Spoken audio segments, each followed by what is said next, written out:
Hello বন্ধুরা, আসসালামু আলাইকুম। কেমন আছেন সবাই? জি, আমি আপনাদের দোয়া আলহামদুলিল্লাহ ভালো আছি। তো দেখতেছেন আমি আজকে চলে আসলাম আর একটা রান্নার রেসিপি ভিডিও নিয়ে। সর্বপ্রথম আমি দিয়ে দিলাম তেল গরম করে ওর মধ্যে পেঁয়াজ এবং কাঁচামরিচ।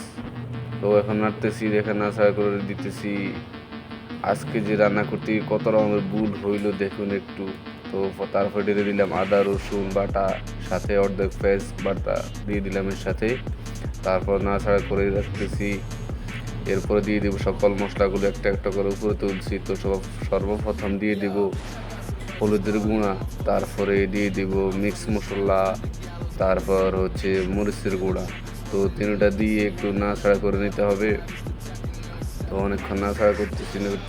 নাড়াচাড়া করার পরে দেখতেছি যে যদি আবার হাতের নিচে লেগে যায় তাহলে তো সমস্যা। এই জন্য ভালো মতো নাড়াচাড়া করে এর ভিতরে একটু পানি দিয়ে রেখে দেবো ডেকে। তো এরপরে দিয়ে দিলাম একটু পানি দিয়ে নাড়াচাড়া করে ডেকে রেখে দেবো এখন, যাতে মশলাটা একটু ভালো মতো হয়। মশলাটা হওয়ার পরে দেখলাম যে ঠিক আছে কিনা, কিন্তু আমি তখন শুরুতেই লবণ দিতে ভুলে গিয়েছি তখন, তাই এই জন্য পরে আবার লবণ দিতেছি।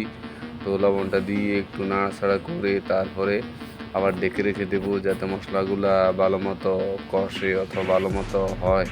তো দেখতেছেন আমি নাড়াচাড়া করতেছি। আজকে একটা মুরগি কিনেছিলাম ওই দিন, ওই মুরগিটা আজকে রান্না করবো। এই যে দেখতেছেন মুরগিটা আগে কুটে রেখে দিয়েছিলাম। এখানে মুরগিটা কিনে একবার লস খাইলাম। মুরগিটা আমি 10 রিয়াল দিয়ে কিনছি, কিন্তু মাংস পাইছি 5 রিয়াল। আর 5 রিয়াল মাংস ফালা দিছি। দেখেন আমার বাটটা আগে হয়ে গেছে। চুলার উপর যেটা দেখতেছেন এটা ওনার জন্য। তো মাংসটা দিয়ে তখন নাড়াচাড়া করে ঢেকে রেখে দেবো এখন, বাস। তো তারপরে আমি ভাবলাম যে মাংসটা কষতে কষতে এই দিক দিয়ে আমি আলুটা চুলি কেটে ফেলি। তো আমি তাড়াহুড়া করে আলুটা চুলতে যাই। আমি দেখতেছেন আলুর চামড়ার সাথে অর্ধেক আলু নিয়ে নিতেছি। কী করার আছে, 12 ঘন্টা ডিউটি করার পরে এত কষ্ট করি আবার রান্না বাড়া করি, খাওয়া লাগে, তো তাড়াহুড়া তো করবোই অবশ্যই। ফ্যাটের ভিতরে ওই উন্দুর দৌড়াইতে আসছে, কইতেছে কি খাবার দে খাবার দে খাবার দে, এই জন্য আমি তাড়াহুড়ো করতেছি। তো এই যে তাড়াহুড়ো করে করতেছি, এখন এই লাস্ট আলুটা তুলবো। এখন তোলা শেষ, তো বাকলাগুলো ফেলে দিতেছি ডাস্টবিনে। তো এখন যে আলুটা পিস করতেছি, তো দেখুন আলুটা কাটতে যায় কী অবস্থা হইলো। এখানে একটা আলু কীভাবে উল্টা সিধাভাবে কাটা হয়ে গেলো, যে সুন্দর মতো পিস করে নিতেছি। তো দেখেন আলুগুলো পিস করে নিতেছি। এই যে এই আলুটা থেকে এই দিক দিয়ে দেখুন একদম পাতলাভাবে ছুরিটা অন্যদিকে চলে গেছে। আর অল্পের জন্য আমার হাতটা কাটা যায় না, আল্লাহ বাঁচাইছে। এই দেখছেন অল্প একটু পাতলা করে কাটা গেছে। তো আর কী করা যাক, আলহামদুলিল্লাহ।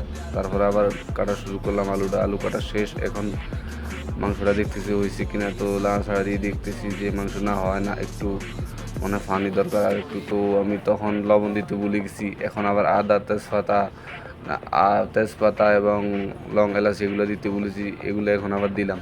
এখন দিয়ে আবার নাড়াচাড়া দিয়ে ঘুরে রেখে দিলাম। এখন একটু পানি দিয়ে নাড়াচাড়া করে আবার ডেকে রেখে দেবো, যাতে মাংসগুলো ভালো মতো সিদ্ধ হয়। সিদ্ধ হওয়ার জন্য রেখে দিলাম।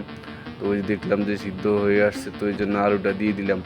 আমার কাছে মনে হয় যে তরকারিটা একটু সাদা সাদা, এই জন্য আরও কয়েকটা মরিচের গুঁড়া দিয়ে দিলাম। তো দেখুন এগুলো ফাইনালি তরকারিটা, ওয়াও, সে কি টেস্ট! হ্যাঁ, অনেক মজা হয়েছে তরকারিটা। ধন্যবাদ সবাইকে।